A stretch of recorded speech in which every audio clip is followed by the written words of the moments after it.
Hello guys, welcome back. चलिए आगे बढ़ते हैं। तो लास्ट लेक्चर में हमने आईसीडीआर स्टार्ट कर दिया था, हमने एप्लीकेबिलिटी पढ़ ली थी, ठीक है। रेगुलेशन 3 हमने पढ़ लिया था, हमने काफ़ी डेफिनेशंस भी स्टार्ट कर दिए थे और मैंने कुछ कुछ डेफिनेशंस आपको बताए थे कि जब जब कंसेप्ट्स आएंगे तब मैं बता दूंगा, ठीक है। चलिए स्टार्ट करते हैं। अब आते हैं सर चैप्टर 2 एंड चैप्टर 4 हम स्टार्ट करेंगे ऑफ सेबी आईसीडीआर रेगुलेशंस 2018। और मैंने आपको बता दिया था कि आईपीओ एफपीओ हम कंबाइंड वे में पढ़ने वाले हैं। माइनर माइनर माइनर डिफरेंसेस जहां भी होते हैं आईपीओ एफपीओ में वो आपको अलग से याद रखते हैं, ठीक है। कि डबल डबल पढ़ना तो बहुत भारी पड़ जाएगा आपको, और जब मेजॉरिटी चीजें सेम होती हैं तो वैसे भी आप डिफरेंस बिटवीन के हिसाब से ही पढ़ोगे कि चलो ये रेगुलेशन में आईपीओ एफपीओ में क्या क्या फर्क है।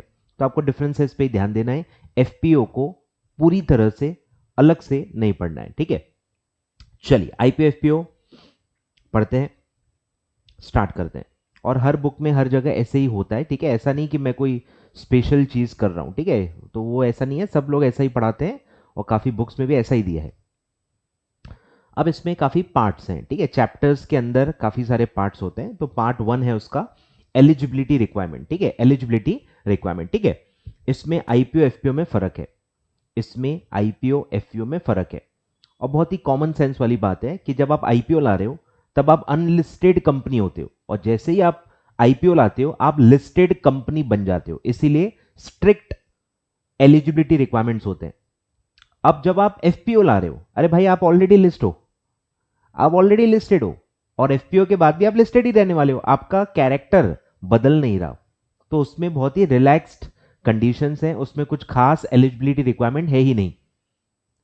एफपीओ में कुछ खास एलिजिबिलिटी रिक्वायरमेंट है ही नहीं। क्यों? क्योंकि आप ऑलरेडी लिस्टेड कंपनी हो, आप ऑलरेडी आईपीओ ला चुके हो, ऑलरेडी लिस्टेड हो, ऑलरेडी आप सारे compliances as a listed company कर रहे हो। तो एफपीओ से कुछ खास चेंज नहीं होता, ठीक है। यहां आपका पूरा आपकी पहचान बदल रही है, आईपीओ में आपकी पूरी पहचान बदल रही है। जैसे अब आप एक स्टूडेंट हो, जब आप क्वालिफाई कर जाओगे, आपकी ट्रेनिंग पूरी कंप्लीट हो जाएगी, फिर आप सीएस बन जाओगे। वो भी एक आपके लिए ऐसा मोमेंट है जब आपका पूरा कैरेक्टर, आपका नाम, पूरी आइडेंटिटी बदल रही है। तो ये इतना बड़ा सिग्निफिकेंट इवेंट होता है आईपीओ, ठीक है। इसलिए उसको बहुत ही अलग, बहुत ही स्ट्रिक्ट वे में लिया जाता है ताकि कोई भी आके आईपीओ न कर जाए, ठीक है। चलिए, तो क्या पैरामीटर्स हैं, क्या एलिजिबिलिटी नॉर्म्स हैं for an unlisted company to bring an IPO on the main board, ठीक है। मेन बोर्ड पे पढ़ रहे अपन, main board of stock exchange, ठीक है। आ जाइए रेगुलेशन 6, ठीक है। काफी इंपॉर्टेंट रेगुलेशन है, काफी इंपॉर्टेंट रेगुलेशन है रेगुलेशन 6, ठीक है। इसमें 3 सब रेगुलेशन है, सब रेगुलेशन 1 2 3, ठीक है। अभी हम स्टार्ट कर रहे हैं सब रेगुलेशन 1 जो सिर्फ आईपीओ पे अप्लाई होती है, ठीक है। ध्यान दो, आईपीओ, हम सिर्फ आईपीओ की एलिजिबिलिटी रिक्वायरमेंट्स पढ़ रहे हैं। दिस रेगुलेशन जो अभी हम पढ़ रहे हैं is not applicable for FPO. FPO का हम अलग से पढ़ेंगे, इसी के अंदर अलग से एफपीओ का दिया हुआ है, ठीक है। तो हम आईपीओ पढ़ रहे हैं, ध्यान दो। Sub regulation 1, regulation 6, an issuer can make an IPO of equity shares only if it fulfills the following conditions. The company has number 1 NTA, short form डालेंगे अपन NTA, नेट टेंजिबल एसेट्स, ठीक है। नाम को पहले समझते हैं। टेंजिबल एसेट्स तो आपको पता ही है, 2 टाइप के एसेट्स होते हैं, टेंजिबल, इनटेंजिबल। अब यहां लिखा ही है कि टेंजिबल एसेट्स लेने, तो लॉजिकली आपको याद रहेगा ही कि इनटेंजिबल एसेट नहीं आएगा, क्योंकि आपको टेंजिबल एसेट्स ही लेने, ठीक है। तो वो एक आपको लॉजिकली याद रखना है। अब इसका प्रॉपर एक डेफिनेशन भी है, हम पढ़ लेते हैं, ठीक है, कि नेट टेंजिबल एसेट्स क्या होता है, ठीक है। प्रॉपरली डिफाइंड है अंडर दीज रेगुलेशंस। आ जाओ, ये 2 टर्म्स हम पढ़ेंगे, नेट टेंजिबल एसेट्स। आ जाओ, तो NTA means sum of all net assets, ठीक है। नेट एसेट्स क्या होते हैं कि आपके जो भी एसेट्स हैं माइनस आउटसाइड लाइबिलिटीज। आपके जो भी एसेट्स हैं, आपने कहीं ना कहीं से पैसा लाया होगा, कुछ खुद का पैसा होगा, कुछ बाहर का पैसा होगा। तो नेट एसेट का मतलब होता है कि आपके जेब से कितने पैसे लगे हुए हैं आपके एसेट्स में। तो पूरे जो एसेट्स हैं वो पहले लेंगे, minus outside liabilities. Outside liabilities आप माइनस कर लो, मतलब बचा हुआ आपका पैसा लगा होगा ऐसा माना जाता है। ठीक है, तो जब भी नेट एसेट्स सिर्फ यूज किए जाए तो उसका फॉर्मूला क्या होता है? Total assets minus outside liabilities. ये उसका नॉर्मल टिपिकल फॉर्मूला होता है, total assets minus outside liabilities. ठीक है, और अब यहां पे साफ साफ अलग से दिया हुआ है एक्सक्लूडिंग इनटेंजिबल एसेट्स। ठीक है, क्योंकि हमको सिर्फ टेंजिबल एसेट्स ही चाहिए। ठीक है, तो फॉर्मूला क्या होगा? टोटल एसेट्स वहीं के वहीं माइनस कर लो, माइनस इनटेंजिबल एसेट्स। ठीक है, total assets minus intangible assets, तो ये क्या आ जाएगा? टेंजिबल एसेट्स आ जाएंगे। और अब नेट का मतलब क्या है? Minus outside liabilities, minus outside liabilities. ठीक है, तो ये आपका आ जाएगा नेट टेंजिबल एसेट्स। ठीक है, फॉर्मूला आप लिख सकते हो, कोई दिक्कत नहीं है, फॉर्मूला आप लिख सकते हो। तो इंटेंजिबल एसेट्स इसमें नहीं आएंगे एज डिफाइंड इन AS 26 और Ind AS 38 as applicable issued by the ICAI। ठीक है, तो सिंपल सा फॉर्मूला है, नेट एसेट्स लेंगे, सिर्फ उसमें इंटेंजिबल एसेट्स नहीं लेंगे क्योंकि हमको टेंजिबल एसेट्स चाहिए। ठीक है, चलिए बढ़े आगे। फॉर्मूला लिख लिया, ऊपर फॉर्मूला लिख लो, total assets minus intangible assets, तो ये आएंगे tangible assets minus outside liabilities. चलिए आगे बढ़ते हैं, आ जाओ।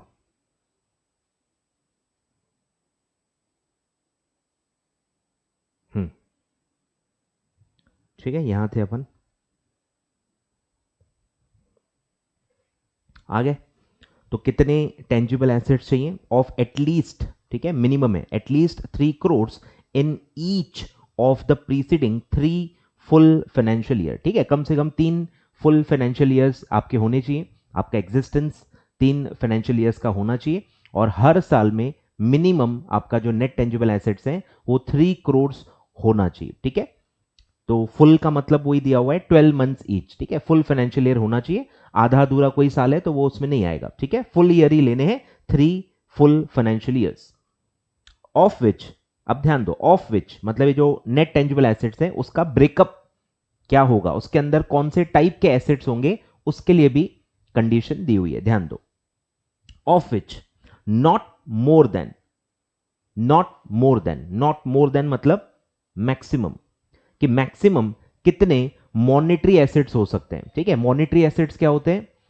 कि ऐसे एसेट्स जो एक नोन अमाउंट ऑफ मनी में कन्वर्ट होते हैं, इजीली क्विकली कन्वर्ट होते हैं, और नोन अमाउंट ऑफ कैश में कन्वर्ट होते हैं। ठीक है, जिसको आप कैश इक्विवेलेंट्स भी नॉर्मली कहते हो। ठीक है, सिमिलर है उससे। ठीक है, बोलो मॉनेटरी एसेट्स क्या होते हैं?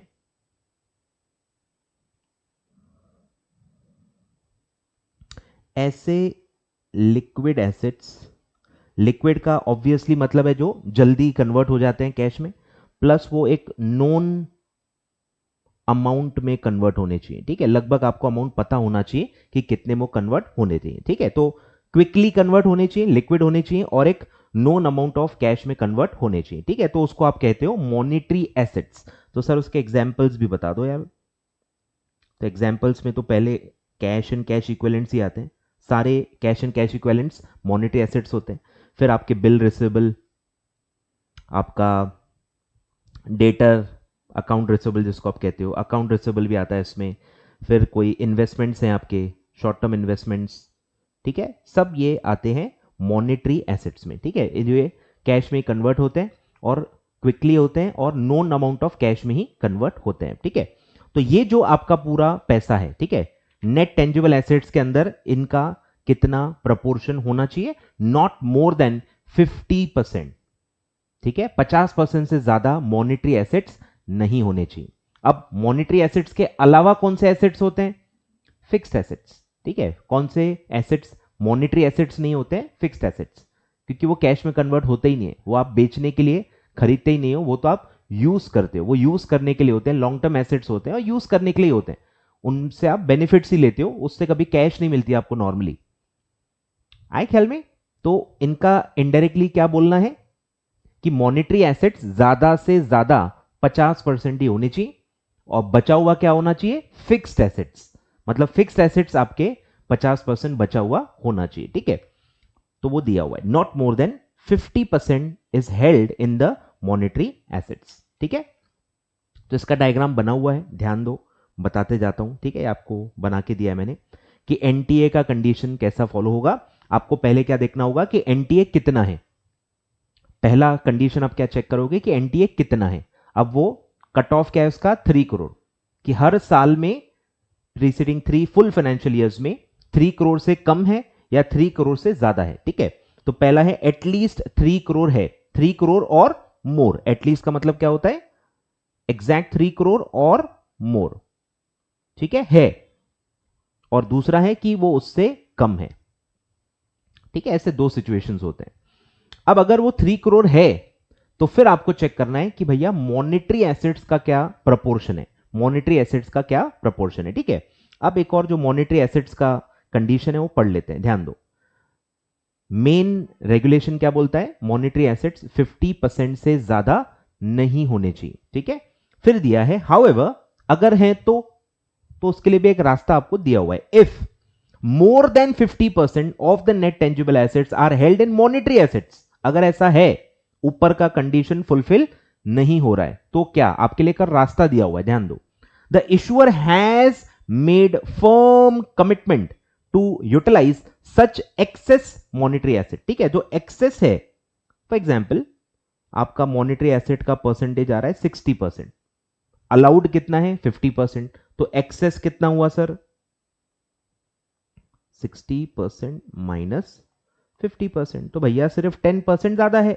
तो अगर आज आप एक कमिटमेंट कर दो, फर्म कमिटमेंट, फर्म मतलब फिक्स्ड, फर्म कमिटमेंट आप कर दो कि ये जो 10% एक्स्ट्रा है अगर आप ये फिक्स्ड एसेट में लगा दोगे, बरोबर, अगर आप ये फिक्स्ड एसेट में लगा दोगे, फिक्स्ड एसेट में लगा दोगे तो क्या होगा, मॉनेटरी एसेट उतने कम हो जाएंगे। आ रहा है ख्याल में, नॉन मॉनेटरी का मतलब क्या होता है, फिक्स्ड एसेट। तो आप ये 10% अगर आप आज ही कमिट कर रहे हो आईपीओ करते वक्त कि आप ये फिक्स्ड एसेट में लगा दोगे तो हम आपको अलाउ करेंगे। तो जब तक आप फर्म कमिटमेंट न करो कि एक्सेस हम इन्वेस्ट कर देंगे फिक्स एसेट में, तब तक हम आपको आईपीओ अलाउ नहीं करेंगे। ठीक है, तो ध्यान दो, फर्म कमिटमेंट के भरोसे पे अलाउ किया गया है। ठीक है, if the firm makes the firm commitment to utilise such excess monetary assets in its business और प्रोजेक्ट। ठीक है, बिजनेस और प्रोजेक्ट का मतलब क्या है, fixed assets.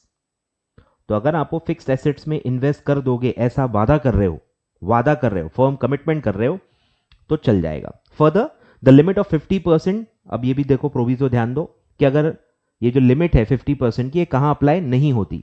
The limit of 50% on monetary asset shall not be applicable in case the public offer is made entirely, words पे ध्यान दे रहे हैं, entirely through offer for cell.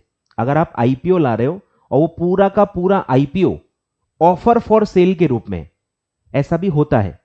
वैसे तो नॉर्मली कॉम्बो होता है, कॉम्पोजिट होता है कि आप नॉर्मल आईपीओ भी ला रहे हो, आप फंड्स भी रेज कर रहे हो, प्लस प्रमोटर्स या कुछ existing share holders offer for cell के थ्रू लगे हाथ बेचते हैं, तो काफी बार कॉम्पोजिट ऑफर होता है।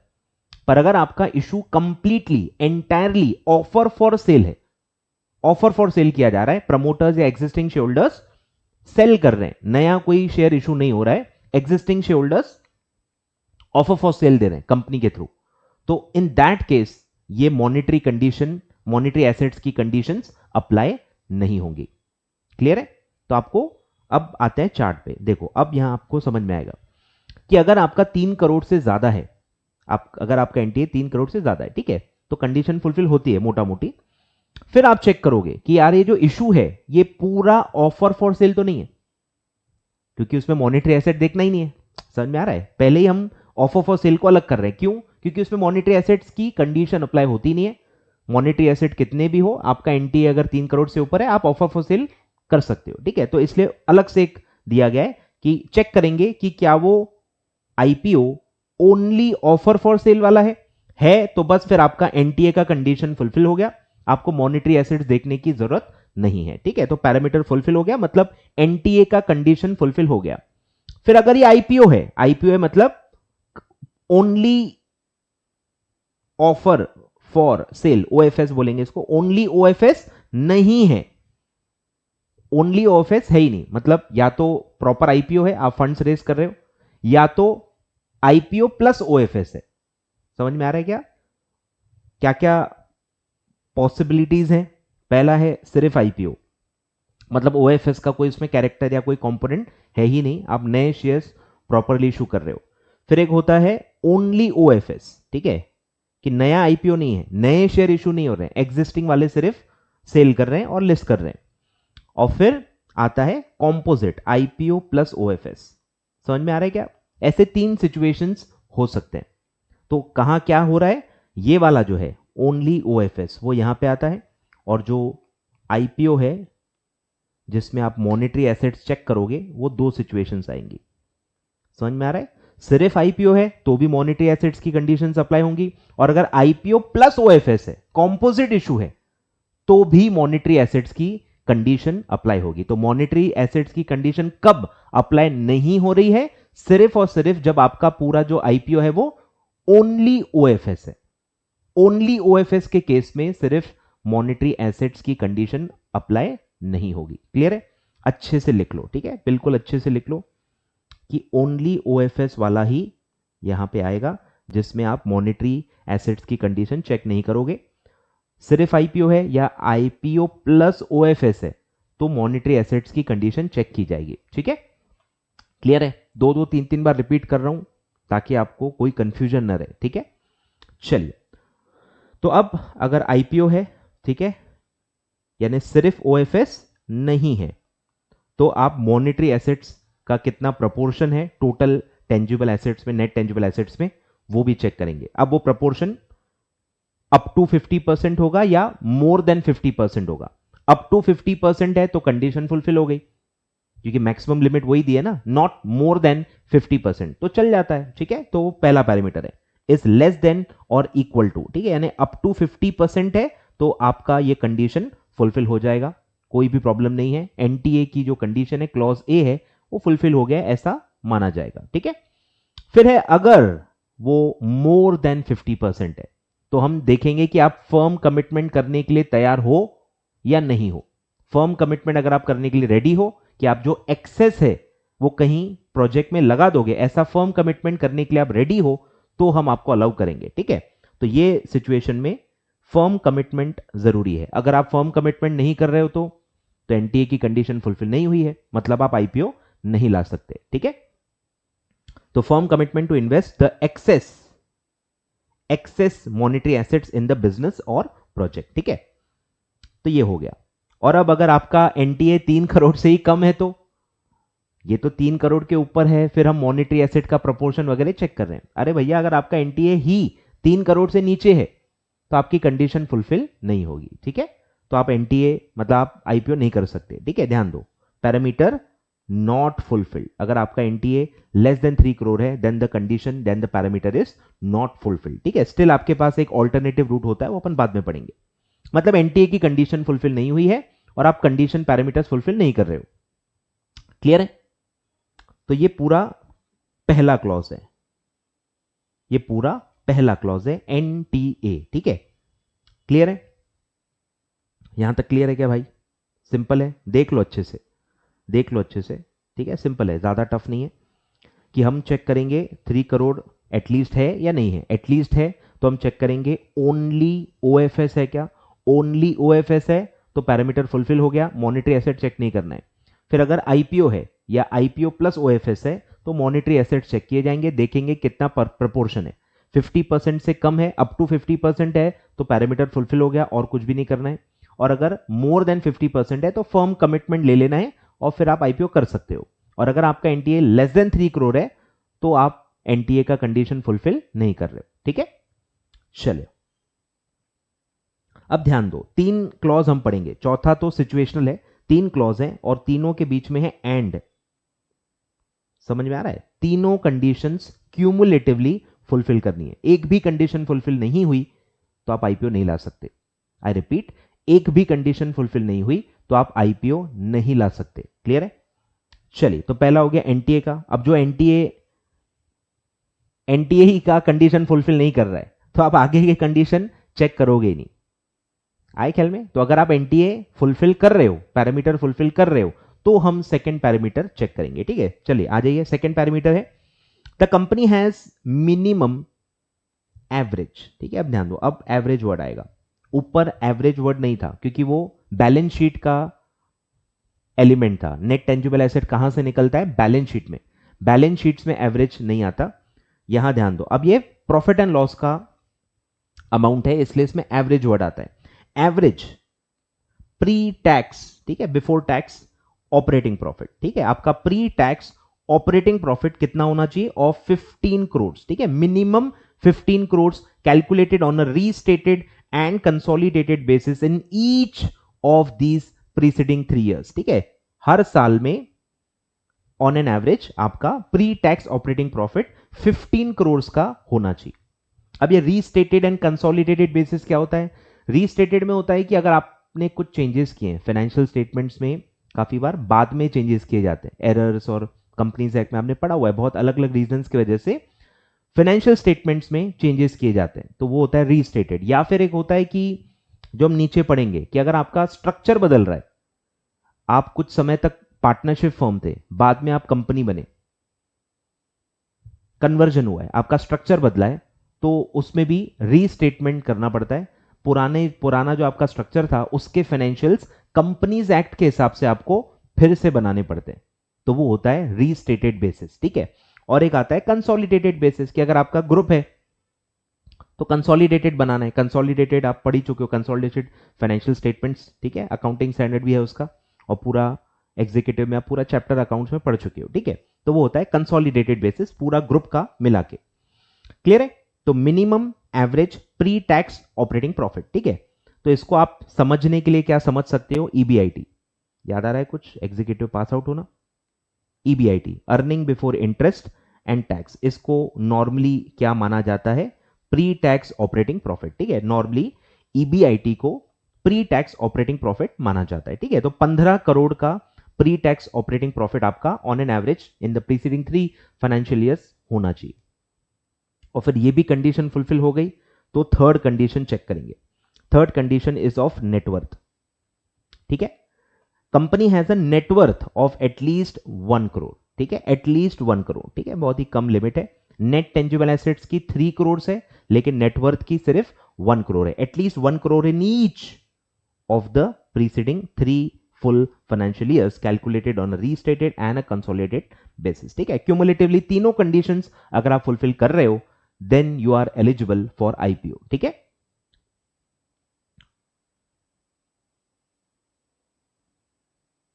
ये है, ये भी मैं बताऊंगा आगे। तो एक बना लो यार, खुद भी बनाते हैं, चलो बना लो। बोलो पहला कंडीशन क्या है? आईपीओ एलिजिबिलिटी, आईपीओ एलिजिबिलिटी बोलो। पहला, एनटीए ग्रेटर देन और इक्वल टू 3 करोड़, ठीक है, इन each of 3 full financial years, ठीक है, इन each of the 3 full financial years. और उसके अंदर मॉनेटरी एसेट्स लेस देन और इक्वल टू 50%, ठीक है, उसके अंदर मॉनेटरी एसेट्स लेस देन और इक्वल टू 50% होना चाहिए। सेकेंड, ठीक है, ये हो गया। फिर एंड आएगा बीच में, प्री टैक्स ऑपरेटिंग प्रॉफिट, ठीक है, एवरेज आएगा, average pre tax operating profits of 15 crore, ठीक है, सेम 3 फाइनेंशियल ईयर्स में एवरेज। और एंड नेटवर्थ आपका होना चाहिए ग्रेटर देन और equal to 1 crore in each of the 3 financial years, ठीक है। तो अगर ये तीनों कंडीशंस आपकी फुलफिल होती हैं, ये तीनों कंडीशंस अगर आपकी फुलफिल होती हैं, तब आप आईपीओ के लिए एलिजिबल हो, ठीक है, तब आप आईपीओ के लिए एलिजिबल हो, ठीक है। अब तीनों में से एक कंडीशन भी फुलफिल नहीं हुई, ध्यान दो, तीनों में से एक कंडीशन भी फुलफिल नहीं हुई तो बाय डिफॉल्ट आप आईपीओ नहीं ला सकते। पर आपके लिए एक ऑल्टरनेटिव रूट दिया हुआ है, ध्यान दो। ये चेंज ऑफ नेम में अलग से बताता हूं, ठीक है। ऑल्टरनेटिव रूट मतलब जिनका एनटीए 3 करोड़ से कम है, जिनका ऑपरेटिंग प्रॉफिट 15 करोड़ से कम है, जिनका नेटवर्थ 1 करोड़ से कम है। कहीं भी अगर आप एक कंडीशन भी फुलफिल नहीं कर पाए तो आपको ऑल्टरनेटिव रूट का ऑप्शन रहेगा। ठीक है, अगर आपको आईपीओ लाना ही है तो आप alternative root for public issue ले सकते हो, जिसमें बहुत ही स्ट्रिक्ट कंडीशंस हैं। ठीक है, ध्यान दो। If a company does not satisfy the above conditions, ठीक है, सब रेगुलेशन 1, अबव कंडीशन मतलब 6 सब रेगुलेशन 1 के जो कंडीशंस हैं, अगर आप वो फुलफिल नहीं कर पा रहे हो, still you have a chance to make an IPO through alternative route. ठीक है, ध्यान दो। For the purpose to access the primary market it has to comply the following conditions. ध्यान दो, अब ये स्ट्रिक्ट कंडीशन है। If the public issue is made through book building, ठीक है, कंपल्सरीली आपको बुक बिल्डिंग से ही इशू लाना पड़ेगा। मतलब आप फिक्स प्राइस इशू नहीं कर सकते। ऑल्टरनेटिव रूट में फिक्स प्राइस इशू अलाउड नहीं है। Compulsorily the issue has to be through book building process and, लिखा ही है, ठीक है, and the issuer undertakes to allot at least 75%, जो भी आप पैसा रेस कर रहे हो उसका कम से कम 75% आपको कहां से लाना है, of the net offer to public through qualified institutional buyers. ठीक है, 75% पैसा क्वालिफाइड इंस्टीट्यूशनल बायर से ही लाना पड़ेगा। बचा हुआ 25 आप रिटेल से लाओ, नॉन इंस्टीट्यूशनल से लाओ, कहीं से भी लाओ, उससे कोई फर्क नहीं पड़ता, लेकिन कंपल्सरीली क्वालिफाइड इंस्टीट्यूशनल बायर से मिनिमम 75% आपको लाना पड़ेगा, तो ही आप इशू कर सकते हो, तो ही आप पैसे रख के आईपीओ पूरा आपका जो भी है कर सकते हो। ठीक है, और अगर आप नहीं कर पाए तो फिर पूरा पैसा वापस करना पड़ेगा। ठीक है, तो ऑल्टरनेटिव रूट क्या है कि अगर ये जो है कहीं भी कंडीशन फुलफिल नहीं हुई, if any of the condition, any one, बराबर, कोई भी एक भी कंडीशन फुलफिल नहीं हुई, if any of the condition is not fulfilled, तो भी आप आईपीओ ला सकते हो। तो 6 सब रेगुलेशन 2 अप्लाई होगा। तो ऑल्टरनेटिव रूट आपके लिए होगा जिसमें कंडीशंस क्या है कि बुक बिल्डिंग से ही लाना है, issue will be through book building and minimum 75% of net offer to public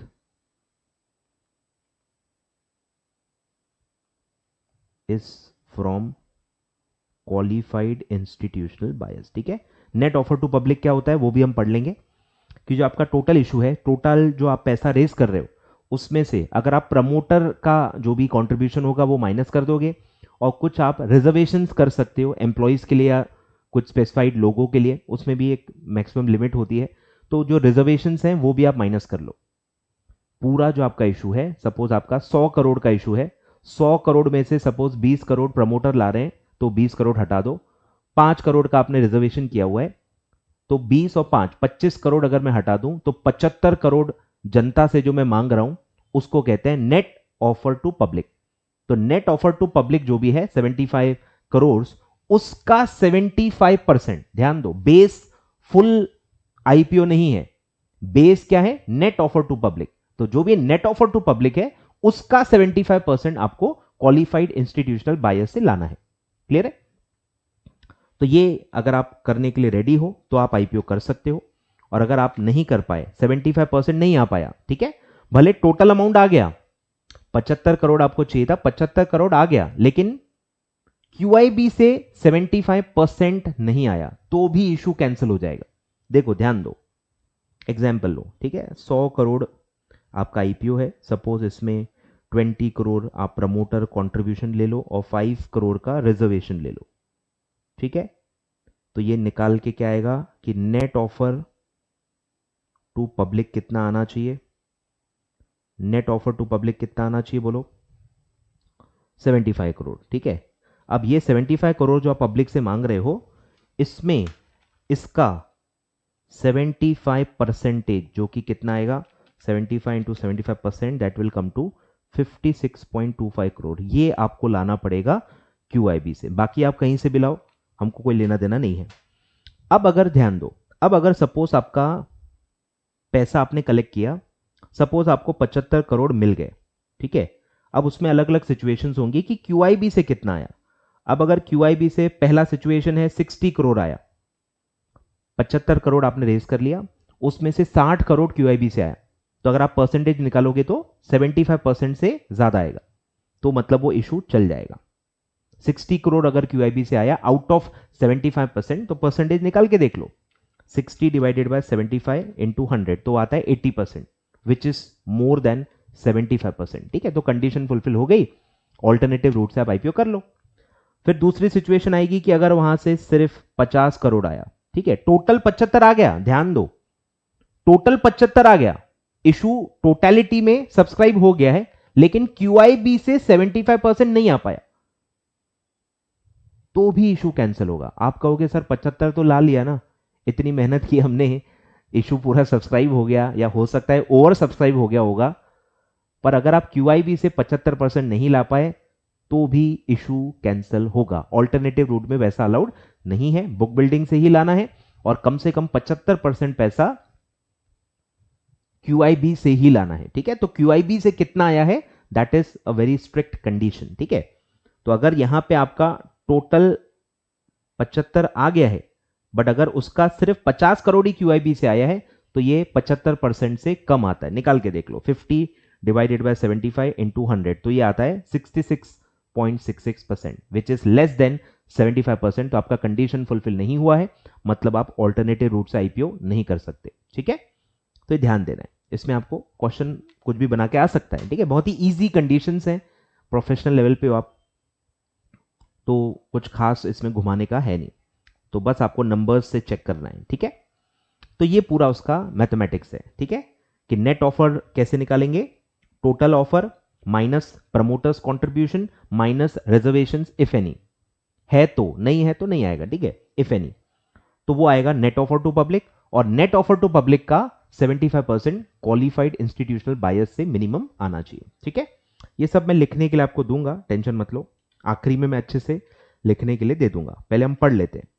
ठीक है, तो ध्यान दो, and to refund the full subscription money if it fails to make the said minimum allotment to the qualified institutional buyer. ठीक है, तो ध्यान दो, तो अगर 75% नहीं आ पाया, भले टोटलिटी में आपको पूरा पैसा मिल गया होगा, बट अगर क्वालिफाइड इंस्टीट्यूशनल बायर से 75% नहीं मिला, तो आपको इशू कैंसिल करना पड़ेगा, सारा पैसा रिफंड करना पड़ेगा। ठीक है, in case an IPO under subsection 2, if QIB does not subscribe to the allocated 75% of net offer to public, the issue will fail. ठीक है, the issue will fail, the issue will fail, and the issuer company will have to refund the full subscription money, even though, लिखा हुआ है देखो, even though on an overall basis the issue may have been oversubscribed.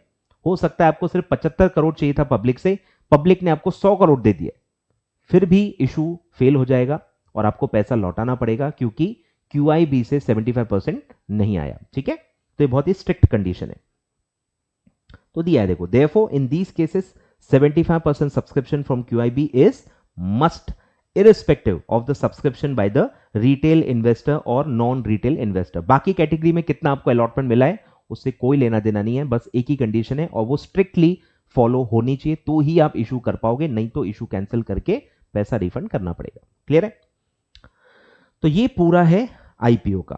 अब एक और जो situational है, situational वाला बता देता हूं, ये एक सिचुएशन है।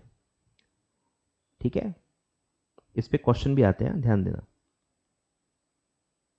सिचुएशनल है ये पॉइंट, मतलब अगर आप इस सिचुएशन में हो तो ही ये कंडीशन फॉलो होगी, और अगर आप इस सिचुएशन में हो ही नहीं तो ये क्लॉज आप पे अप्लाई नहीं होगा। ठीक है, ध्यान दो, तो क्लॉज क्या है, ये सिचुएशन क्या है, ये सिचुएशन है चेंज ऑफ नेम, कि अगर कोई कंपनी ने अपना नाम बदला है रिसेंटली, पिछले 1 साल में अगर आपने नाम बदला है,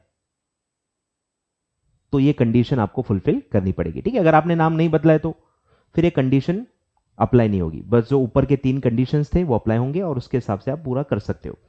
ठीक है, ध्यान दो, अगर आपने नाम बदला है पिछले 1 साल में, इन case of change of name of company with in last 1 year, ठीक है, change of name with in last 1 year में अगर आपने नाम बदला है, तो आपको एक कंडीशन फुलफिल करनी पड़ेगी, तभी आप IPO कर सकते हो। एटलीस्ट 50%, ध्यान दो, एटलीस्ट 50% ऑफ द रेवेन्यू, कमाई, revenue calculated on restated and consolidated basis for preceding 1 full year, पूरा एग्जैक्टली पिछला 1 साल देखना है। ठीक है, फाइनेंशियल ईयर नहीं, जो डेट पे आप IPO लाना चाहते हो वहां से 1 साल देखेंगे, ठीक है। Is being earn by the company from the activity suggested by the new name. नए नाम से कम 50% रेवेन्यू होनी चाहिए। अगर नए नाम से अभी तक 50% रेवेन्यू आपकी नहीं हुई है तो आपको वेट करना पड़ेगा जब तक वो 50% न हो, या जब तक 1 साल से ज्यादा न हो जाए नाम बदले हुए, तब तक आप आईपीओ नहीं कर पाओगे, ठीक है। तो ध्यान दो, तो अगर कोई भी कंपनी ने पिछले 1 साल में नाम बदला है तो नए नाम से, न्यू नेम से कम 50% रेवेन्यू होनी चाहिए, ठीक है। तो सपोज इसमें भी सिचुएशन लेके देख लेते हैं, ठीक है। चेंज ऑफ नेम,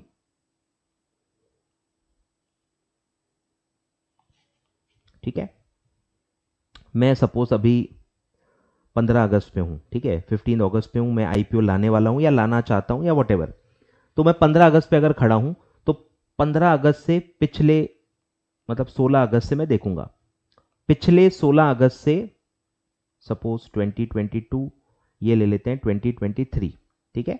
अगस्त 2023 पे मैं हूं तो मैं पिछला पूरा 1 साल देखूंगा वो डेट से। तो अगस्त 22 से लेके 15 अगस्त, ये पूरा जो 1 फुल ईयर है, इसमें मैं देखूंगा। और इसमें मैंने बीच में नाम बदला है। फॉर एग्जाम्पल मैंने नाम बदला है 15 दिसंबर को, ठीक है, 15 दिसंबर 22, 15 दिसंबर 22 पे मैंने नाम बदला है, ठीक है। और मैं कहां हूं, मैं 15 अगस्त 2023 पे हूं, 15 अगस्त 2023 पे हूं, और पिछले दिसंबर में मैंने नाम बदला है। तो विद इन 1 ईयर मैंने नाम बदला है, विद इन 1 ईयर मैंने नाम बदला है, ठीक है। तो आप अगस्त पे हो, पिछले अगस्त तक जाना है, और पिछले अगस्त से इस अगस्त के बीच में आपने नाम बदला है क्या, चेक करना है। नाम बदला है तो एक क्लॉज अप्लाई हो जाएगा, और फिर आपको चेक करना है कि ये फुल ईयर का कितना आपका रेवेन्यू है, ठीक है। इस फुल ईयर का रेवेन्यू चेक करना है, ठीक है। और वो रेवेन्यू न्यू नेम से जो है वो कम से कम ग्रेटर देन और इक्वल टू 50% होनी चाहिए, ठीक है। तो अगर सपोज मेरा फुल ईयर का रेवेन्यू है 120 करोड़, 120 करोड़ का मेरा फुल 1 ईयर का रेवेन्यू है, ठीक है। और फिर आपको सिचुएशंस दी रहेंगी कि भाई न्यू नेम से 20 करोड़ ही है, नए नाम से 20 करोड़ ही है, तो बताओ आप एलिजिबल हो कि नहीं। तो आप परसेंटेज चेक करो भाई, 20 crore divided by 120 crore into 100, तो ये आता है सिर्फ 16%, जो कि 50% से कम है, तो आप नहीं ला पाओगे आईपीओ, ठीक है। फिर अगर न्यू नेम से है 50 करोड़, बोलो तो 50 डिवाइडेड बाय 120 इंटू 100, तो ये भी आता है 41 या 42%, तो ये भी 50% से कम है, तो आप आईपीओ नहीं ला पाओगे। फिर आपको अगर दिया हुआ है भैया हमने 70 करोड़ न्यू नेम से कमा लिया है, तो 70 डिवाइडेड बाय 120 इंटू 100, तो ये आता है 58%, विच इज मोर देन 50%, तो अब आप आईपीओ ला सकते हो, ठीक है। तो ऐसा आपको क्वेश्चन पूछा जा सकता है, सिचुएशन बना के पूछा जा सकता है, क्योंकि कोई बड़ी दिक्कत नहीं है, ठीक है। आपको सिर्फ परसेंटेज निकालना है कि नए नेम से टोटल रेवेन्यू का कितना परसेंट है। 50 से ज्यादा है तो यू आर एलिजिबल, और अगर 50 नहीं है तो you are not eligible to make an IPO, ठीक है। तो वो दिया है एटलीस्ट 50, ठीक है, एटलीस्ट 50 यानी एग्जैक्ट 50 भी कवर्ड है, ठीक है, 50 और मोर। एटलीस्ट 50 का मतलब क्या है, 50 और मोर। एग्जैक्ट 50 भी है तो भी कंडीशन फुलफिल हो जाएगी, ऐसा माना जाएगा, ठीक है। चलिए, तो ये चेंज ऑफ नेम का सिचुएशन अप्लाई होता है इन केस ऑफ आईपीओ। तो अभी तक हमने जो भी पढ़ा है दैट वाज आईपीओ, ठीक है, हमने आईपीओ पढ़ा, आईपीओ के लिए कंडीशंस पढ़े। तो अब ध्यान दो, तो ये एक चार्ट हम पढ़ लेते हैं, अच्छे से ध्यान दो, ठीक है। आईपीओ के बारे में हम पढ़ रहे हैं, एलिजिबिलिटी ऑफ आईपीओ, ठीक है। तो हमने जो 3 कंडीशंस पढ़े वो है 6 सब रेगुलेशन 1 कि अनलिस्टेड कंपनी है और वो अगर आईपीओ लाना चाहती है तो 6 सब रेगुलेशन 1 उसको अप्लाई होता है। अब अगर आप वो फुलफिल कर रहे हो, ठीक है, अगर आप 6 सब रेगुलेशन फुलफिल कर रहे हो, फुलफिल्ड, तो आपके पास चॉइस होगी। अगर आप कंडीशंस फुलफिल करके आईपीओ ला रहे हो, अगर आप कंडीशंस 6 सब रेगुलेशन 1 की कंडीशंस जो 3 हमने पढ़ी, net tangible assets, pre tax operating profit और नेटवर्थ, ये तीनों कंडीशंस क्यूमुलेटिवली अगर आप फुलफिल करते हो और फिर आप आईपीओ ला रहे हो, तो आपके पास चॉइस होगी। आप फिक्स प्राइस इशू भी ला सकते हो और आप बुक बिल्डिंग भी कर सकते हो, ठीक है, आपके पास चॉइस है, आपको चॉइस मिलेगी। कि आप फिक्स प्राइस भी कर सकते हो, आप बुक बिल्डिंग भी कर सकते हो वॉलेंट्रीली। वॉलेंट्रीली, ठीक है, ये वॉलेंट्री वाला है कि आप बुक बिल्डिंग भी कर सकते हो वॉलेंट्री। पर अगर आप 6 सबरेगुलेशन 1 फुलफिल नहीं कर पा रहे हो और आप कौन सा रास्ता अपना रहे हो, ऑल्टरनेटिव रूट अंडर 6 सबरेगुलेशन 2, तो आपको मैंने बता दिया था कि बुक बिल्डिंग तब कंपलसरी है, ठीक है।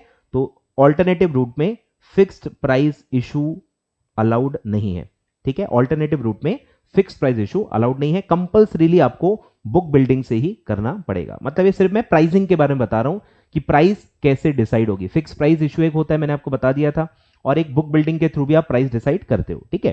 तो ध्यान दो, तो बुक बिल्डिंग दो जगह आता है।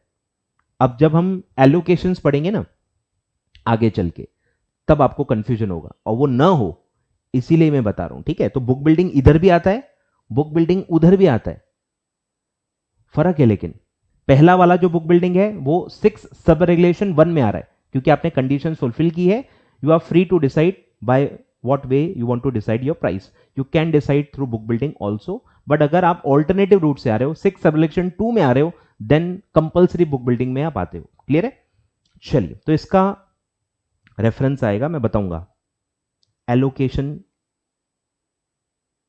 ऑफ नेट ऑफर, ऐसा करके हम पढ़ेंगे एक, ठीक है। इसका एलोकेशन तो आप पढ़ चुके हो, ठीक है, इसका एलोकेशन हम पढ़ चुके हैं, क्लियर। एक ही एलोकेशन है कि भैया 75% QIB से लाना है, ठीक है, ये उसका एलोकेशन ही है।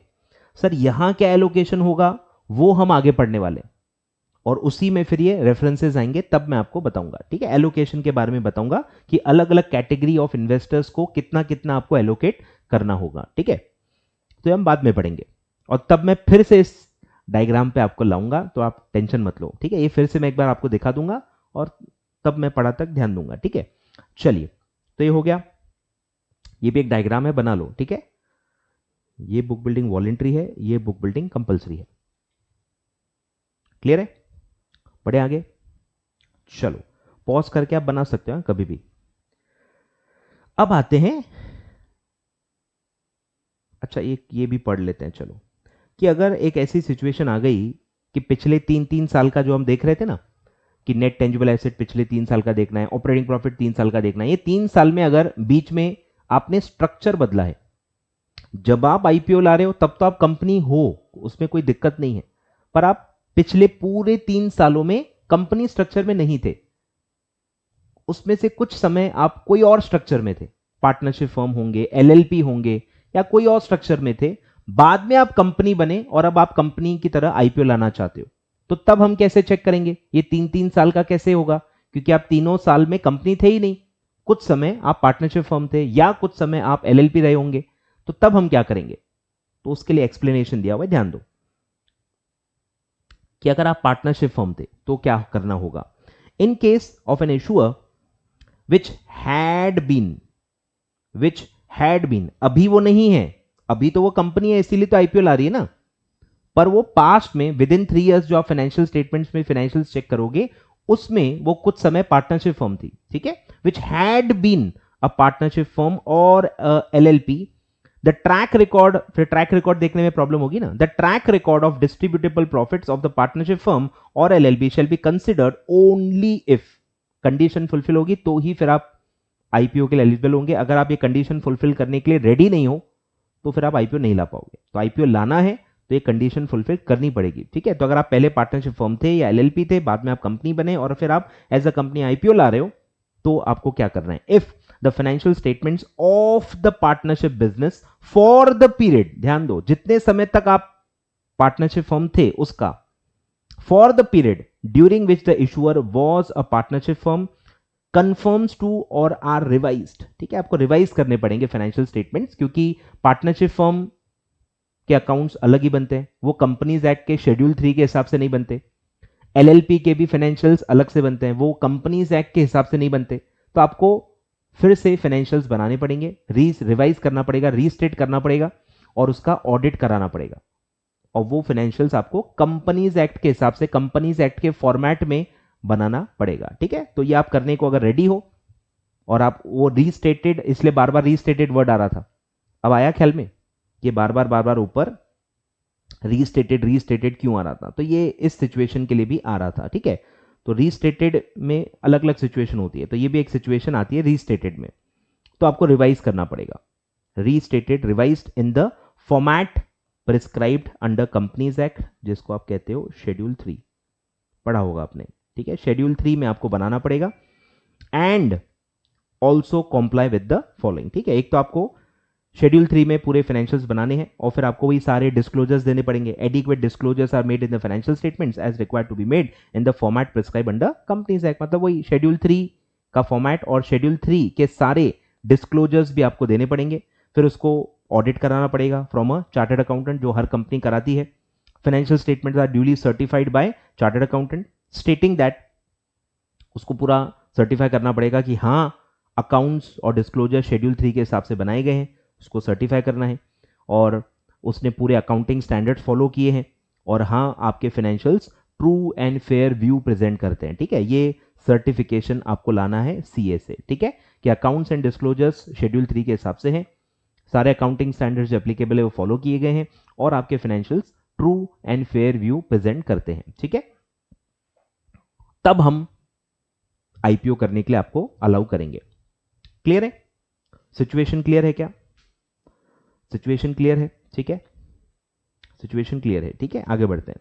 फिर एक और सिचुएशन दी है स्पिनिंग ऑफ, कि अगर आपका स्प्लिट हुआ था, स्पन ऑफ या स्पिनिंग ऑफ का मतलब क्या है कि आप डीमर्ज हुए थे, डीमर्ज आप स्प्लिट हुए थे इन case of issuer formed out of division, ठीक है, डिवाइड किया गया था आपको, डीमर्जर भी आप इसको कह सकते हो। तो अगर आप डीमर्ज होके आपका एग्जिस्टेंस आया हुआ है ऑफ एन एग्जिस्टिंग कंपनी, ठीक है, एग्जिस्टिंग कंपनी का डीमर्जर हुआ था, the track record of distributable profit, same कि डिस्ट्रीब्यूटेबल प्रॉफिट हम कैसे चेक करेंगे, of the division spun off, भाई एक बड़ी कंपनी थी, रिलायंस इंडस्ट्रीज थी, अब रिलायंस इंडस्ट्री का स्प्लिट हुआ, उसमें से फॉर एग्जांपल रिलायंस इंडस्ट्री तो एज इट इज है और एक नया डिवीजन स्प्लिट हुआ, सपोज रिलायंस जियो एग्जांपल। अब जियो को लिस्ट करना है, आईपीओ लाना है, आए ख्याल में? तो जियो के हिसाब से आपको सोचना है कि कुछ साल तो जियो था, सेपरेट डिवीजन था, पर उसके आगे तो वो कंसोलिडेटेड बड़ी कंपनी थी ना, तो अब उसका एलिजिबिलिटी नॉर्म कैसे चेक करोगे, ठीक है। तो उसके लिए दिया गया है कि आप क्या करोगे, द डिवीजन स्पन ऑफ, जो डिवीजन डिवाइड होके अब आईपीओ करना चाहती है, shall be considered only if the requirements regarding financial statements as provided for, जो ऊपर हमने कंडीशंस डाले थे पार्टनरशिप और एलएलपी के, सेम अप्लाई होंगे। मतलब आपको नए सिरे से फाइनेंशियल्स बनाने पड़ेंगे कंपनीज एक्ट के हिसाब से, बाकायदा उसका ऑडिट करना पड़ेगा चार्टर्ड अकाउंटेंट से, ठीक है। तो सेम कंडीशंस है, सेम कंडीशंस आपको फुलफिल करनी पड़ेगी कि जो ये नया डिवीजन है इसके आपको फाइनेंशियल्स अलग से बनाने पड़ेंगे, ऑडिट कराना पड़ेगा और फिर अगर वो कंडीशंस फुलफिल हो रही हैं प्रॉफिट्स की तो फिर आप आईपीओ ला पाओगे, ठीक है। तो सेम कंडीशंस है दोनों में, कंडीशन वाइज दोनों में कोई फर्क नहीं रखा गया है, ठीक है। चलिए गाइस, तो ये था आपका एक्सप्लेनेशन। तो ये जितना भी हमने अभी तक पढ़ा है ये सब था आपका आईपीओ। अब आते हैं सर एफपीओ, ठीक है, इसलिए मैं अलग से आखिरी में बता रहा हूं कि एफपीओ में मैंने बताया ना बाय डिफॉल्ट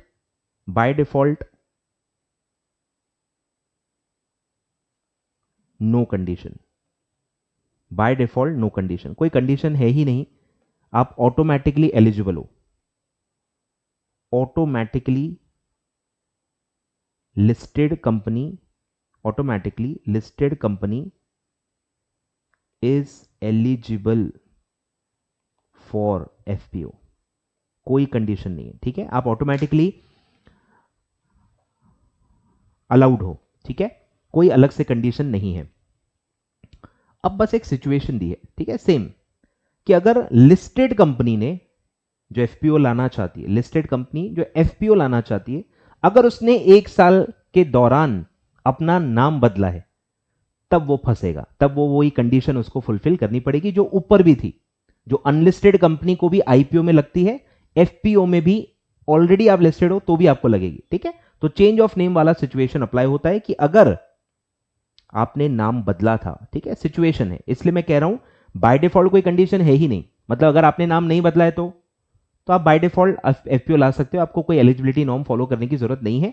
सिर्फ अगर आपने नाम बदला है तब ये कंडीशन अप्लाई होगी। तो ये सिचुएशनल कंडीशन है, ये सिचुएशन है, अगर लागू होती है तो ही ये क्लॉज अप्लाई होता है, नहीं तो फिर आप पे कोई कंडीशन नहीं है। सेम है पूरा।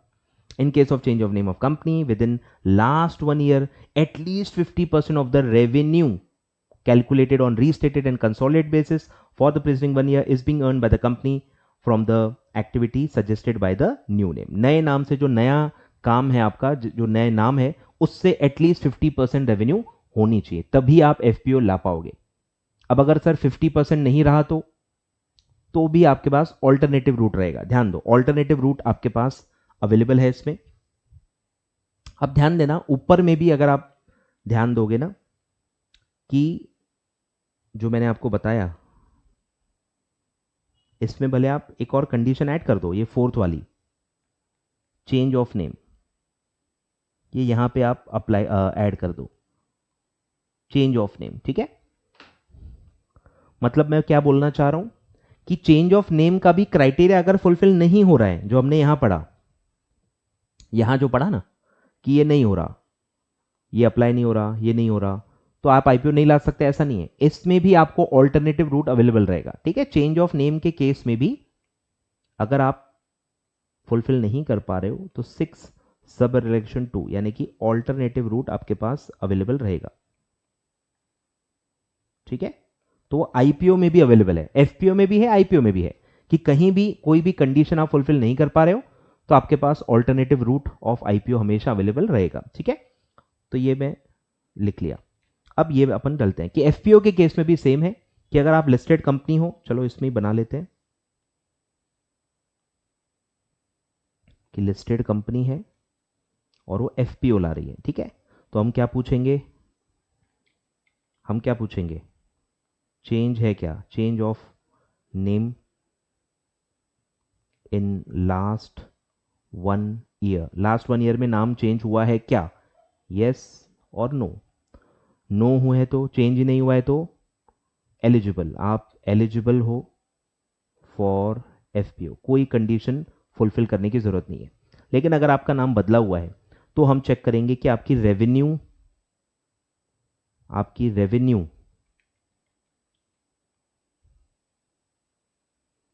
बाय न्यू नेम से रेवेन्यू कितनी है, ठीक है।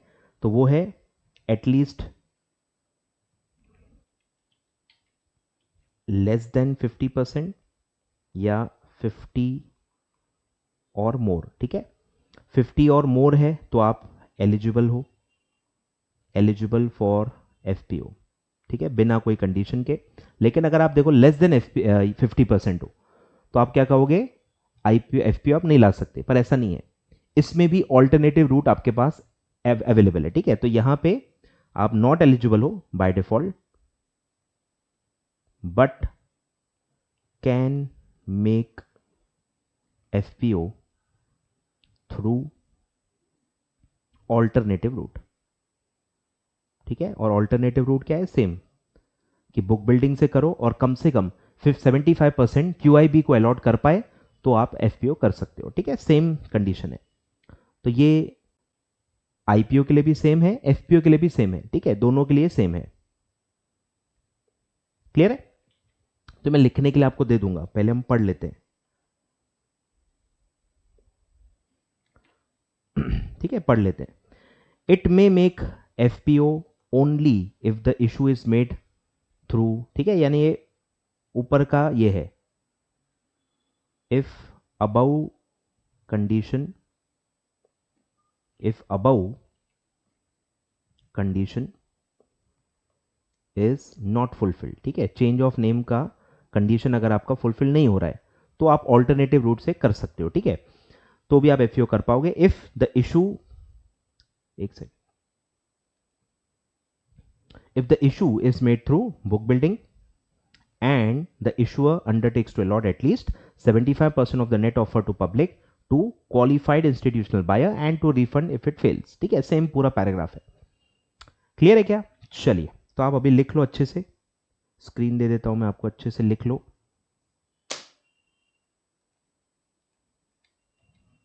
लिख लो।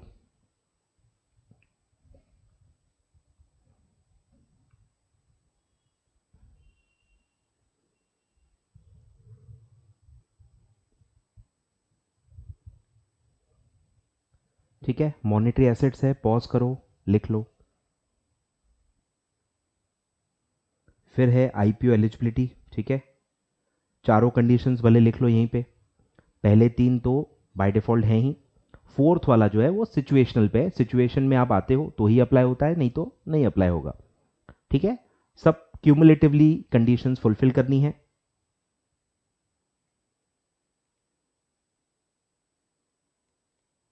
ठीक है, सब में एंड है, सारे कंडीशंस क्यूमुलेटिवली फुलफिल करने हैं।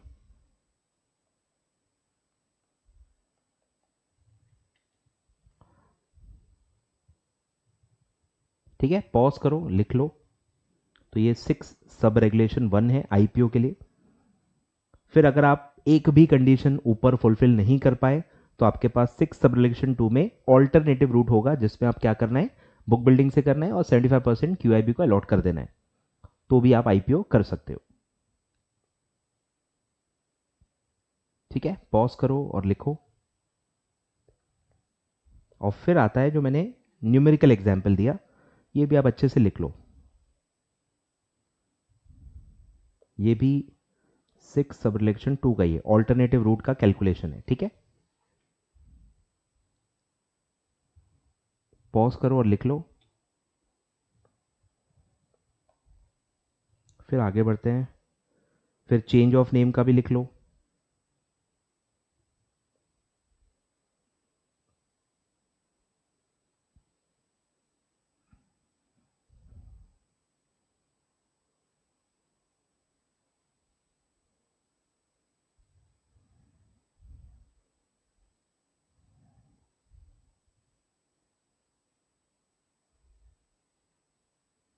ठीक है, पॉज करो और लिखो। और फिर जो डिसीजन मेकिंग का चार्ट है कि जब भी चेंज ऑफ नेम का सिचुएशन आएगा तो आप कैसे सोचोगे। ठीक है, इस तरह से सोचना है। और ये आईपीओ पे भी अप्लाई होता है, दोनों पे है, दोनों के लिए सिमिलर सिचुएशन है। चेंज ऑफ नेम अगर आपने किया है तो आईपीओ एफपीओ दोनों में इसी तरह से आप सोचोगे। ठीक है, पॉज करो और लिखो।